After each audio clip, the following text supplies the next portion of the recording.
បាទជំរាបសួរពុកម៉ែបងប្អូនបាទថ្ងៃនេះខ្ញុំឡាយចេញពីចំការ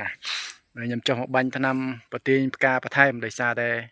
វគ្គមុនដែលខ្ញុំជំរុះហ្នឹងគឺជំរុះក្នុងទឹកជាំបាទវាជំរុះវគ្គហ្នឹងទឹកជាំប៉ុន្តែបានជោគជ័យបាទ99%បាទបន្ទាប់មកចង់ដឹងថាខ្ញុំជំរុះហ្នឹងទឹកជាំឬក៏និយាយថាទឹកត្រូវចិត្តថាទឹកត្រឹមជង្គង់ណានិយាយចេះក៏យើងអាចជំរុះបានដែរតែយើងនិយាយថានេះឥឡូវមកថ្ងៃជាមួយខ្ញុំប្រាប់ថ្ងៃនេះថ្ងៃ11ខែ11 2025ហើយនេះជាទឹកដងខ្ញុំណាទឹកដងមាននៅលើនេះឡើយដីក៏មាននៅសើមនៅខាងលើនៅជាំនៅសើមទឹកដែរអាមុនដែលខ្ញុំជំរុះវគ្គមុនហ្នឹងគឺខ្ញុំជំរុះទឹកវានៅត្រឹមខ្មងជើងឯណោះដែលលុកជំរុះបាទហើយការចេញត្រួយគឺចេញល្អបាទហើយត្រួយមកជាមួយផ្កាហ្មងនេះផ្កាបងនេះត្រួយផ្កាបាទហើយកាលហ្នឹងវាមានចការនេះមាន0.9លាយ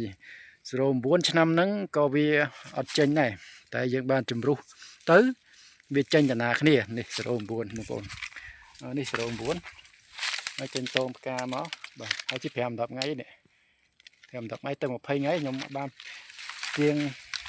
បានមកចាត់បងប្អូនដោយសារតែហើយជា5-10ថ្ងៃហ្នឹងហើយនេះ0.9បាទតងវាស្អាតនេះផ្កាប៉ិនអានេះ0.9ហ្នឹងវាចេញជាមួយគ្នាបងប្អូនចេញជាមួយ M23 ព្រោះជំរុះដូចគ្នាជំរុះឲ្យតងវាចេញប្រមាណស្លឹកនេះមើលបងតងចេញច្រើនបង1 0.9មកស្លឹក1 2 3 4 5 6 ស្លឹកបាទ6ស្លឹកវា6ស្លឹកវាបានក្រាស់ល្អ0.9បាទហ្នឹង0.9បងប្អូនណាហើយយើងមកមើល0.23 0.23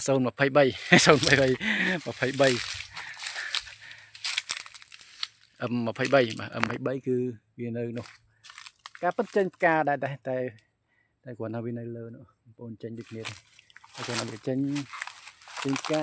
វាចេញអត់តាន់ស្មើបងប្អូននេះបានប្រមាណស្លឹកដែរមើល1 2 3 4អានេះបាន5ស្លឹកដែរផលិតត្រួយចេញបាន5ស្លឹកដែរបន្ទាប់ពីយើងជំរុះមកហើយថ្ងៃនេះគឺយើងចុះមកបាញ់ថ្នាំប្រទាញផ្កាបន្ថែមដោយសារតែនេះវាជំរុះវាចេញផ្កាមកដែរប៉ុន្តែចេញដូចវាអត់តាន់មើលទៅដូចមិនទៅតាន់ស្មើបងប្អូនវាចេញតាមស្អាតអញ្ចឹងយើងដាក់មកឆាច់ទៀតប្រទាញផ្កាអាចប្រទាញ2ដងទៀតស្អាតហ្មងតែនេះយើងជំរុះការយើងជំរុះនោះគឺយើងវាខ្លះទៅវាអត់ឃើញចេញផ្កាមកទេប៉ុន្តែខ្លះទៅក៏ចេញមកផ្កាបាទអញ្ចឹងយើងមើលទៅដើរមើលតិចបងហើយវីដេអូដើរមើលជាការលេងទៅខ្ញុំថតវីដេអូនេះហើយគឺខ្ញុំដើរបាញ់ថ្នាំហើយទេយើងប្រព័ន្ធបានបន្ទាប់ពីជំរុះមកយើងប្រព័ន្ធស្លឹកបានមួយសាការវាចាប់ផ្ដើមចេញបាទហើយស្លឹកវាស្អាតចឹងនេះ5បាន4 5ស្លឹកបាន4 5ត្រួយវិញបាទ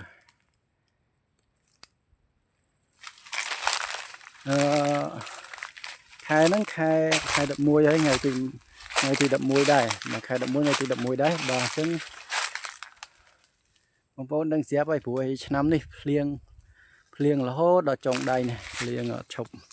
បាទអ្នកខ្លះទៅគេជ្រុះជំរុះអត់ជ្រុះទៅខ្លះជំរុះពេលព្រឹកទៅងាកឡើងក៏មិនភ្លៀងទៅក៏អត់ជ្រុះទៅអាវអស់ហើយខាងនៅមួយជួរដីខាងដីមួយទៀតកន្លែងខ្ញុំនៅនោះគឺគេជំរុះអាវប្រមាណកន្លែងដែរដូចឃើញមកកន្លែងរៀងត្រូវបន្តិចក្រៅពីហ្នឹងចំព្រំចកាខ្ញុំខាងនោះគឺអត់ជ្រុះទេបងប្អូនបាទអត់ជ្រុះទេអញ្ចឹងអ្នកខ្លះមានអ្នកប៉ះទឹកភ្លៀងច្រើនអត់មានឃើញជ្រុះទេបាទចំពោះខ្ញុំនេះគឺខ្ញុំជ្រុះស្អាតបងប្អូនជ្រុះស្អាតជំនួសស្អាតណានេះដីលក្ខណៈដីជាប់ទឹកទេណាហើយមុននឹងខ្ញុំចេញវីដេអូថតឲ្យបងប្អូនមើលគឺខ្ញុំឲ្យបងប្អូនមើលកន្លែងដីជាប់ទឹកមិញហើយកុំឲ្យថាទៅនិយាយនេះការវាចេញមកនេះវាហ្នឹងគឺមួយជោគជ័យ ឆ្នាំហ្នឹងគឺជោគជ័យហើយរោ9ក៏វាចេញស្អាតដែររោ9ចេញផ្កាចេញត្រួយមករោ9និយាយចេញលឹកស្អាតជាង M23 ទៀតនេះបងប្អូនរោ9នេះលឹកវាស្អាតជាង M23 ទៀតលឹកវាវែងធំហើយផ្កាវាចេញមកក៏មានកម្លាំងដែរយើងបាញ់នេះយើងតម្រាំដល់វាទុំយើងបាញ់យ៉ាងតិចក៏3ដងទៀតរលឹកវាតម្រាំដល់ផ្លែវាចាស់ចិត្តទុំហ្នឹងយ៉ាងតិចក៏3ដងទៀតដែរហើយសរោ9គឺលឹកស្អាតជាងគេបាទនេះដងវាស្អាតជាងគេយើងជំរុះជាមួយគ្នាមួយ M23 អញ្ចឹងវាចេញស្មើគ្នាល្អអត់អីទេបងប្អូនអញ្ចឹងនៅការជំរុះនៅឆ្នាំ2025ថ្ងៃទី11ខែ11នេះយើងចុះមកបាញ់វគ្គទី3បាញ់ប្រទាញផ្កាហើយនឹងប្រព័ន្ធត្រួយក៏យើងអាចប្រព័ន្ធចូលជាមួយបើយើងបាញ់ប្រទាញផ្កាក៏យើងប្រព័ន្ធជាមួយគ្នាដែរបាទអញ្ចឹងយើងត្រូវវាព្រោះវាមានត្រួយខ្លះក៏វាទៅមលៀនមកចេញមកតិចដែរអញ្ចឹងបើយើងបាញ់បិទត្រួយបាញ់បិទត្រួយទាំងអស់វាដូចថាក៏ផ្កាវានិយាយខ្លីគឺត្រួយដែលទុយដែលទៅបញ្ចេញមកវាអត់សូវល្អដែរអញ្ចឹងយើងបាញ់ប្រទាញផ្កាបើយើងនិយាយសាមញ្ញនេះគឺបាញ់ប្រទាញផ្កាគឺបិទត្រួយដែរប៉ុន្តែគាត់ថាការបិទត្រួយរបស់ខ្ញុំនេះគឺវាមានលាយដែរចង់មានន័យនិយាយខ្លីគឺលាយទាំងដូចតបើកបិទបើកវាមិនខុសគ្នាប៉ុន្មានតែគាត់ថាវា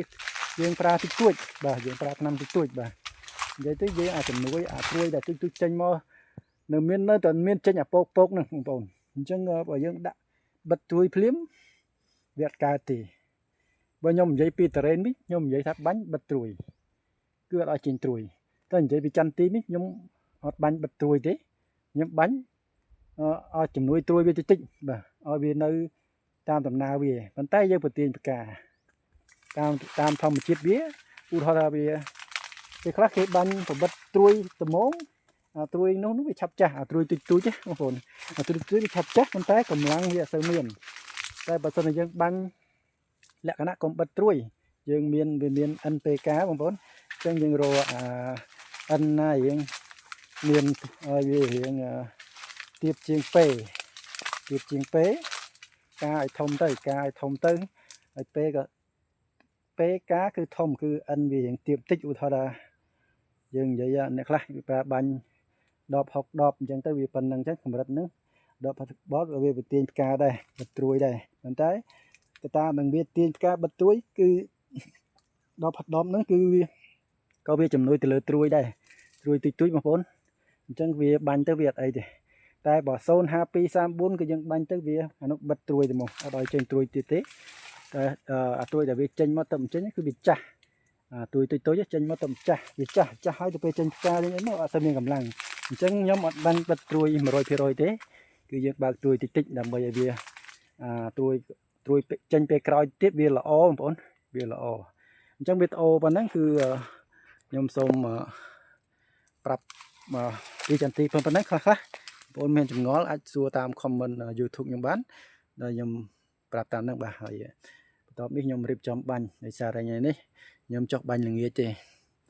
ដល់មកកន្លែងនោះខ្ញុំបាញ់ប្រទាញត្រួយនោះវាឃើញមានផ្កាមួយដែរព្រោះប្រទាញត្រួយខ្ញុំបាញ់4ដងហើយនេះតែបាញ់បាន2ដងហើយបូកទាំងថ្ងៃនេះទៀតគឺ3ដងអញ្ចឹងបងប្អូនជួយ subscribe វីដេអូខ្ញុំផងដើម្បីខ្ញុំចែកចំណេះដឹងទៅបងប្អូនតទៀតអ្នកធ្វើចន្ទទីដូចគ្នាអញ្ចឹងណាបងប្អូនបាយ